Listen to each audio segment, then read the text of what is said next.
E aqui eu vou colocar para vocês. Ah,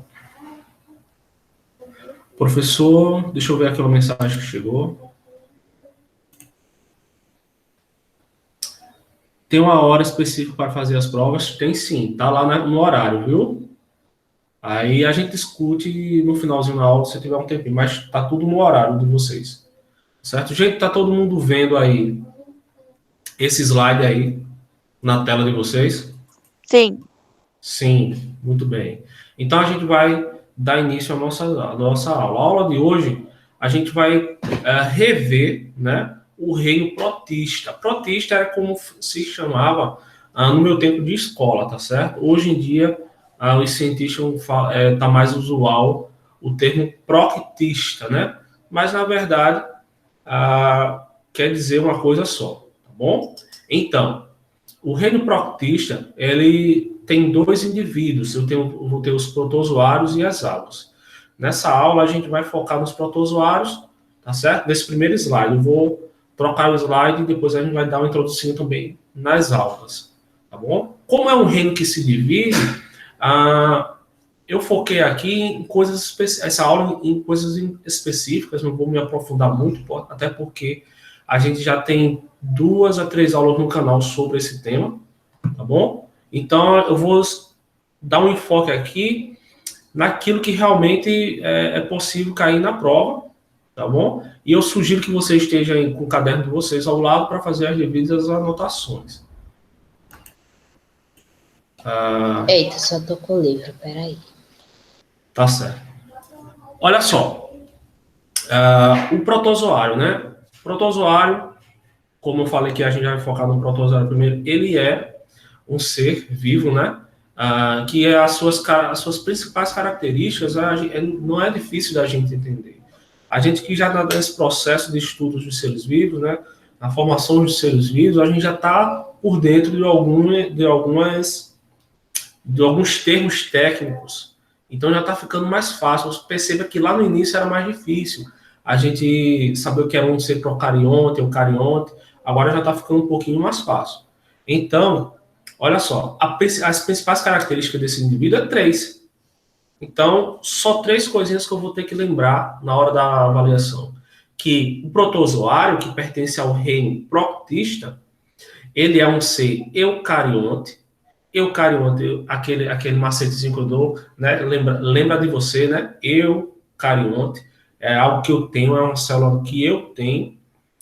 Essa célula eucarionte, ela é uma célula que tem núcleo. Resumindo tudo, ser eucarionte é aquele ser que possui células que tem seu núcleo definido, tá bom? O unicelular, a gente já sabe que o unicelular é um ser que só tem uma célula. O interessante é que, por ele ser eucarionte, né, essa célula já é uma célula mais evoluída, uma célula mais complexa. E essa célula, né, esse indivíduo só tem uma célula que vai fazer todas as funções de um sistema como o nosso, que nós temos várias células formando um tecido, que esses tecidos se juntam e formam um sistema que vai aí atribuir alguma função para o nosso organismo. Esse indivíduo consegue fazer tudo isso com uma célula só, tá certo? E esse indivíduo, o protozoário, ele é heterotrófo. Heterotrófo, você sabe que é aquele indivíduo que não produz seu próprio alimento, ele precisa do meio externo ou de algum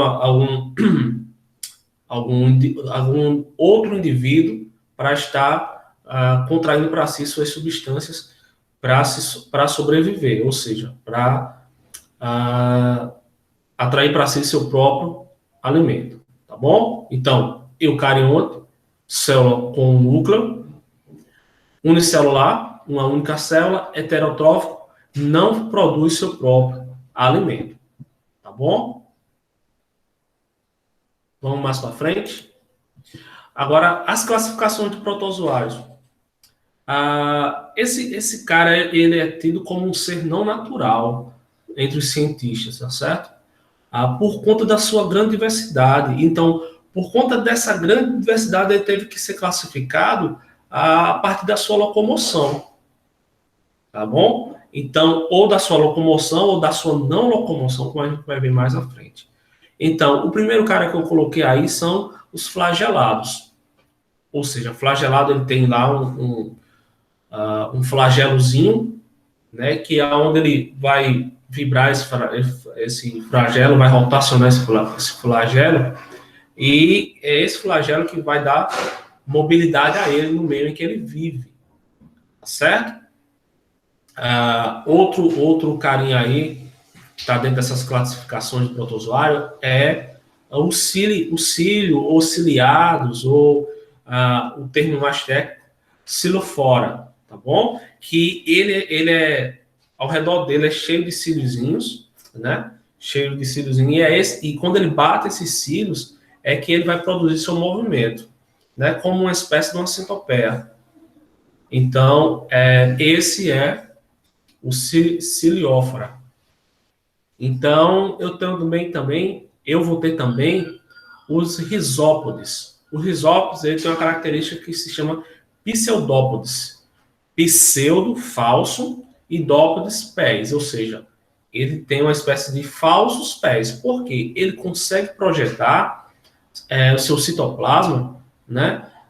Deformando o seu citoplasma, e essa deformação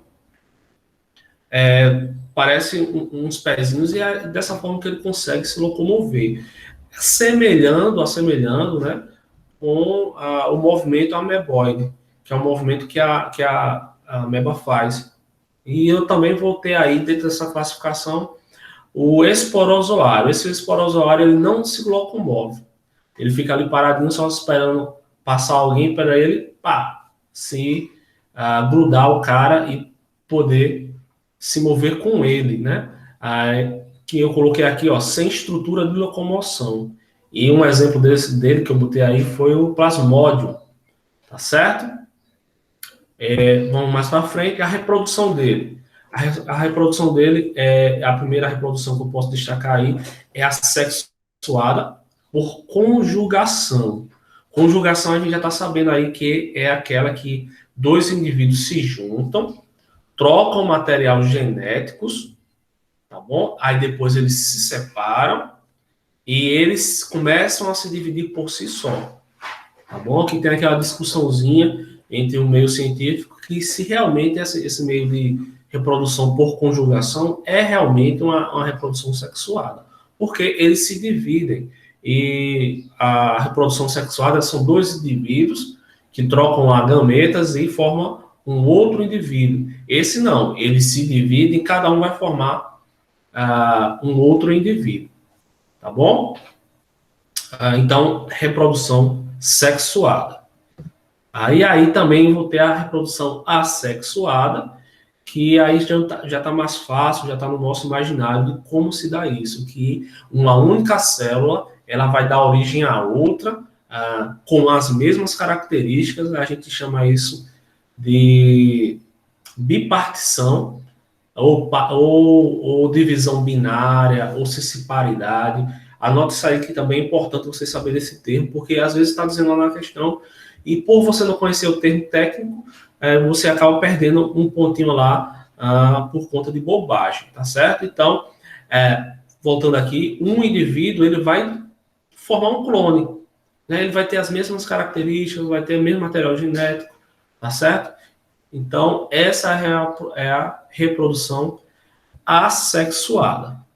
Tá legal, pessoal? Gente, até agora, vocês têm dúvidas sobre isso aí? Não. Não, tá fácil de entender, Yasmin. Se eu não entender depois, eu fiz anotações. Não entendi. Repita aí, por favor. Se eu não entender depois, eu tô aqui, tudo anotado. Pronto, aí você me procura também, tá certo? Tô aqui para tirar as dúvidas de vocês. Tá certo? Aí a gente vai para o segundo indivíduo do reino protista, que são as algas.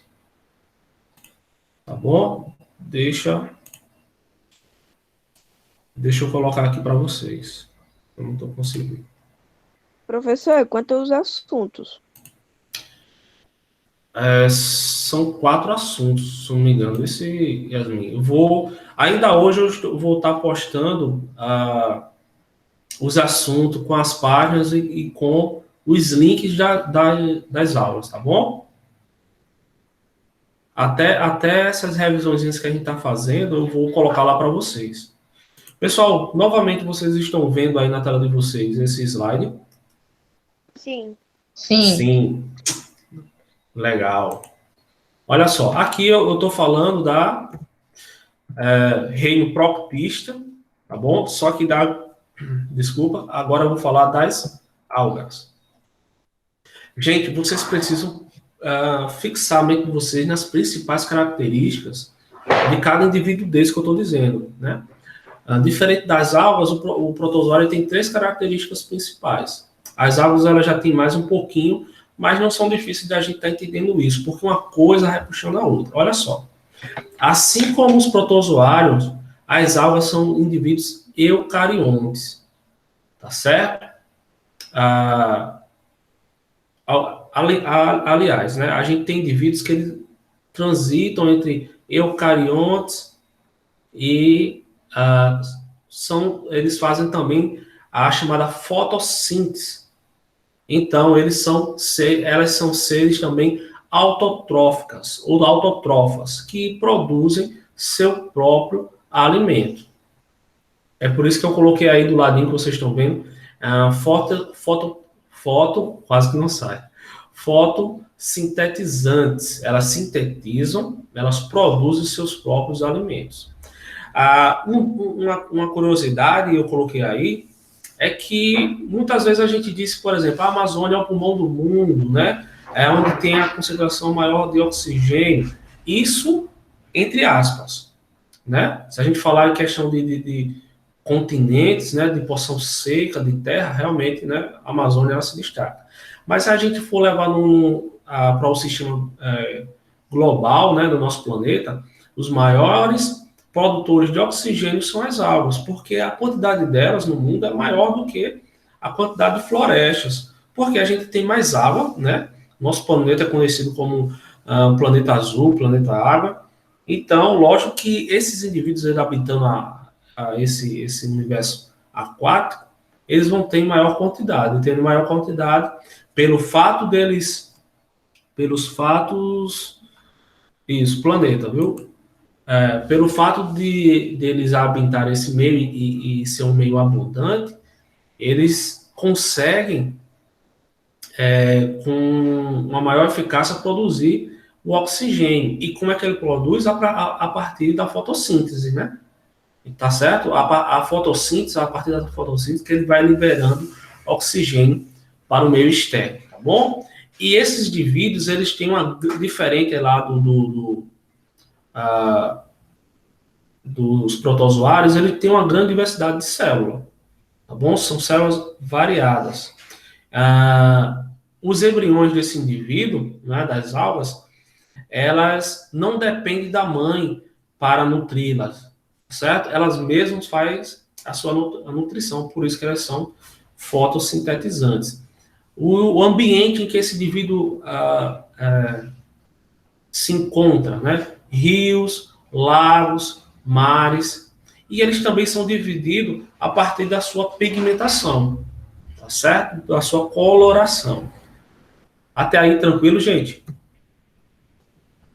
Facinho de entender? Sim. Sim, né?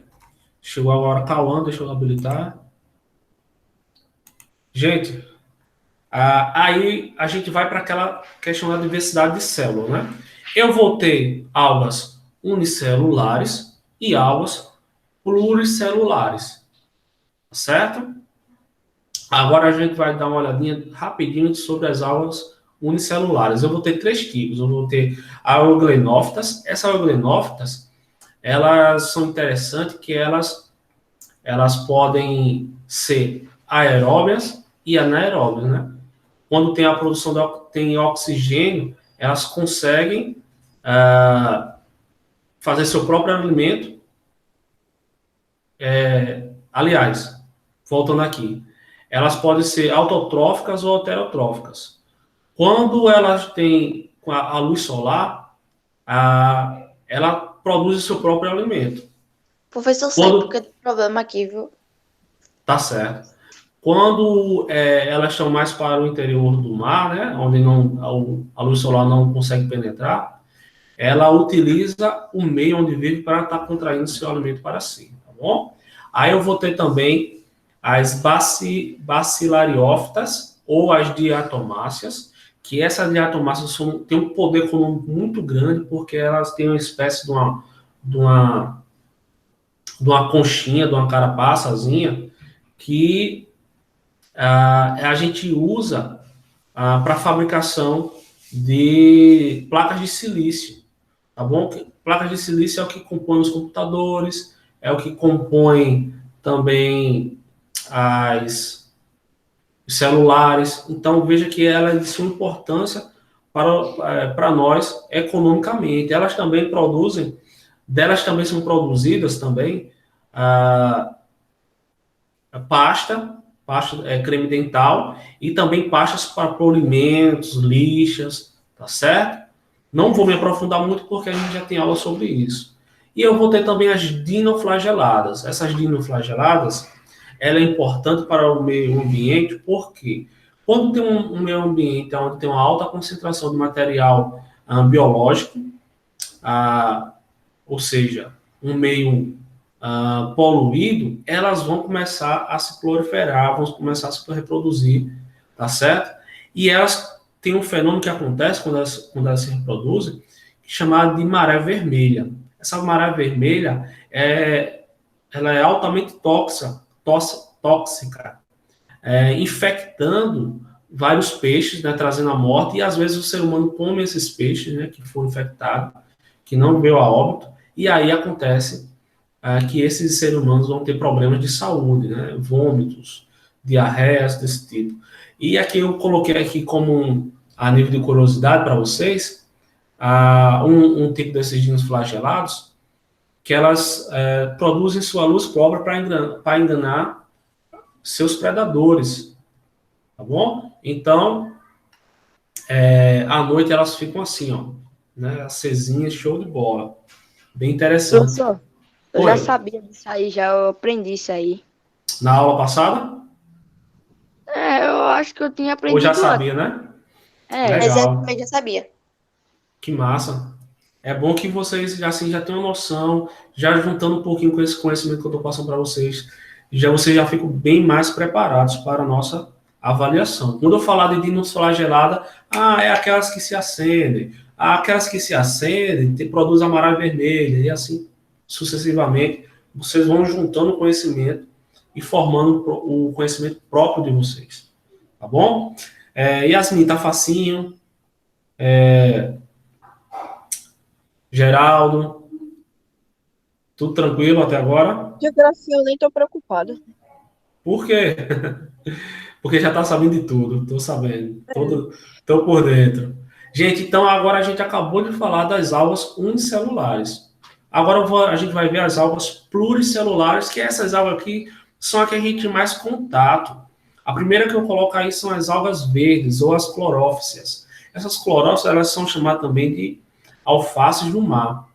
Algumas desse tipo aí também, eles não dão só no ambiente aquático, eles já em ambientes úmidos também, em troncos, em pedras, tá certo? E essas algas aí, elas também vão se dar em ambiente pouco degradado, vamos dizer assim, biodegradado, ou seja, poluídos, né?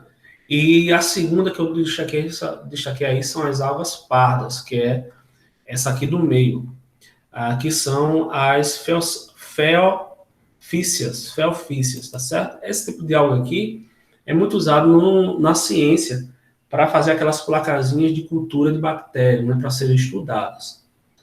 Também como fertilizante, né, elas também são usadas, e elas são aquelas algas que elas crescem muito no mar, né, formando as florestas subaquáticas, tá certo? Então elas podem chegar a vários metros, e ela tem importância muito grande para a cadeia alimentar marinha, porque vários peixes, vários crustáceos, algumas tartarugas vão se alimentar desse tipo de alga, tá bom? E por fim, aqui nas algas pluricelulares eu tenho as rodófias, que são as chamadas algas vermelhas. Essa daqui a gente tem mais aqui nas nossas praias, tá bom?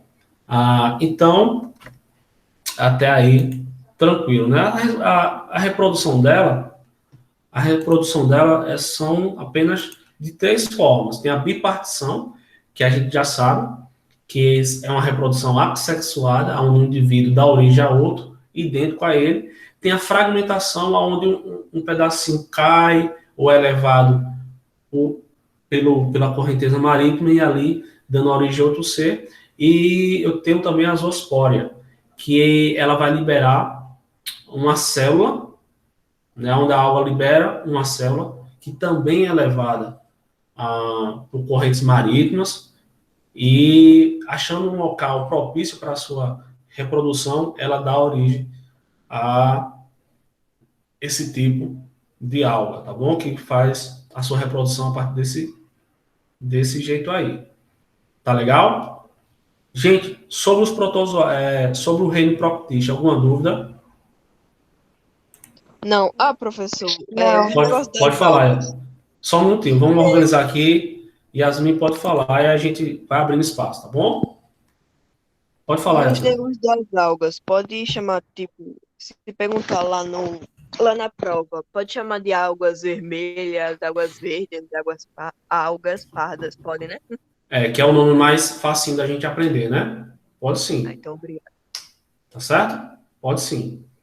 Gente, e hoje a gente vai ver um último assuntozinho que vai cair na prova, tá certo? Mas que não é difícil, tá bom? É um assuntozinho bem fácil, por sinal. Tá bom? Deixa ele chegar aí para vocês. Chegou já na tela de vocês? Sim. Sim.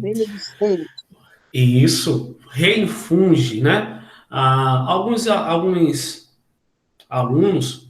do 7º ano, eles se embananam nisso, né? Porque reino fungi é o reino dos fungos, né? Mas não liga fungos a cogumelos, a esses que a gente chama de bolor, que é esse pãozinho aqui, ó, mofado, né?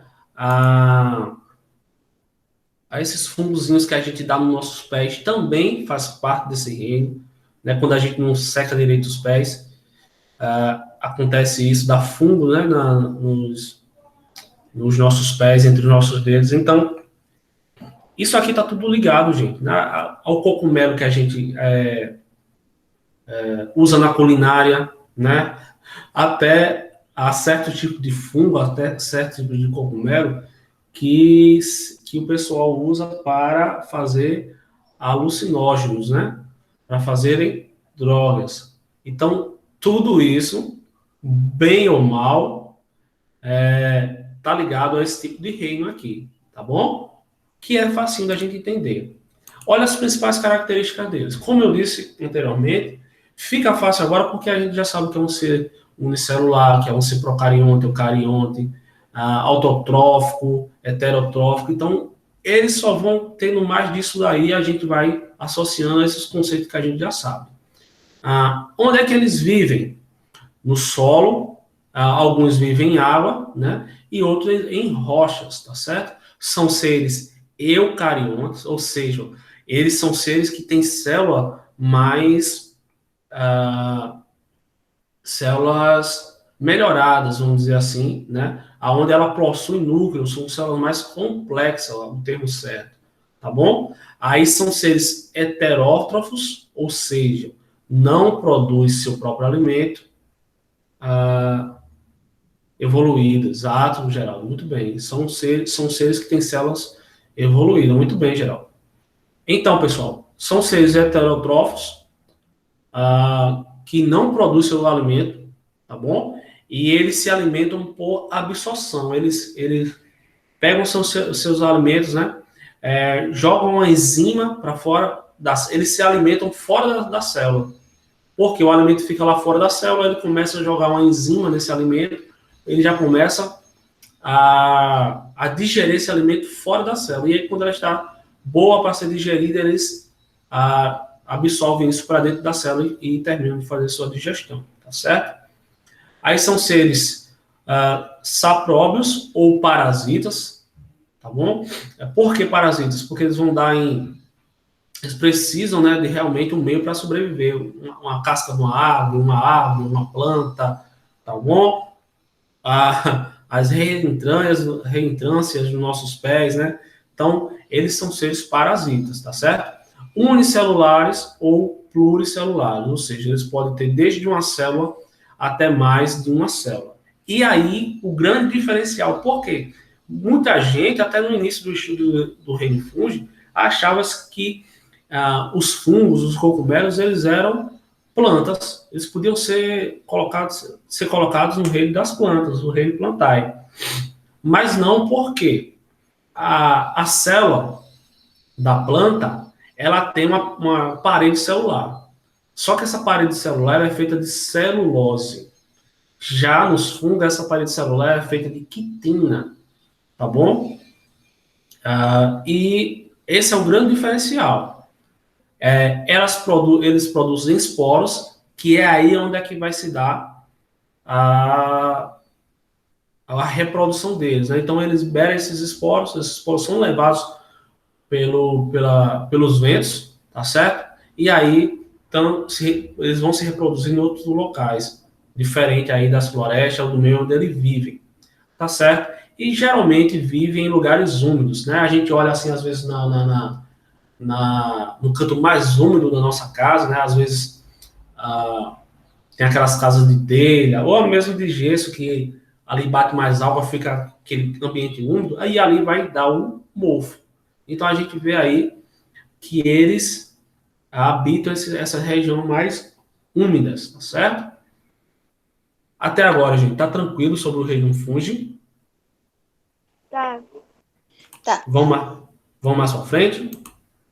Sim. Agora a gente vai entender a constituição de um fungo, né? De um indivíduo que faz parte do reino fungi, tá certo? Esse indivíduo, eles vão ter células, né?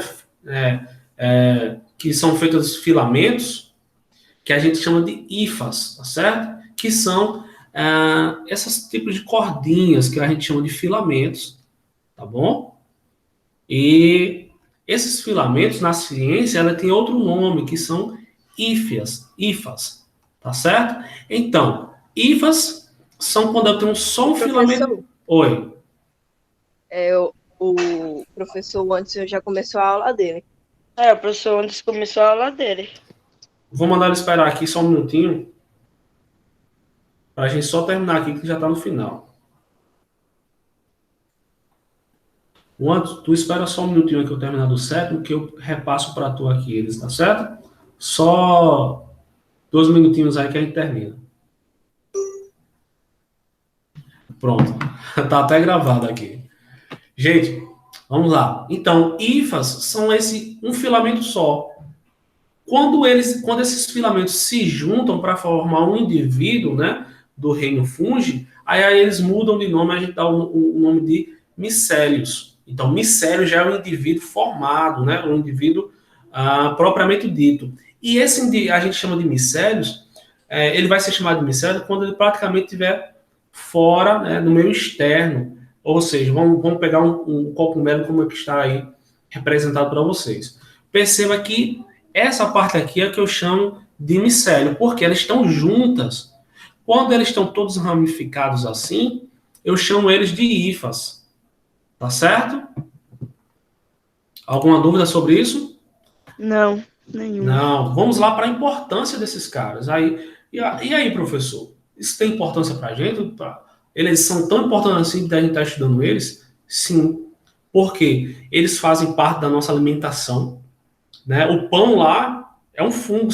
O pão ali, a gente usa, né, para que a massa cresça, o fermento biológico. Se você pegar a caixinha do fermento biológico, se aonde vocês estiverem em casa, vocês podem até ver isso, lá vai estar dizendo que é um fungo, tá certo? Que vai produzir gás carbônico, liberar gás carbônico, que vai fazer que a massa incha. né? Bebidas, né? Fermentadas, como cerveja, como isso aqui vai na fermentação como vinho, aquelas coisas, e alguns queijos chiques que tem aí são feitos de fungos, né? Outra coisa para a saúde aqui, né? Foram os primeiros. O primeiro antibiótico ele foi feito de um fungo, onde foi se isolado aí e foi criado a penicilina, né? Senão hoje a gente não tinha antibiótico. Como é que a gente ia combater as bactérias do nosso corpo, né? Que assolava antigamente as idades antigas aí, a tuberculose, né? Era uma praga, né? As pragas agrícolas, né? É importantíssimo estudar para que a gente tenha uma plantação saudável, as doenças causadas pelos fungos, tudo. Controle biológico é interessante que está sendo estudado, né?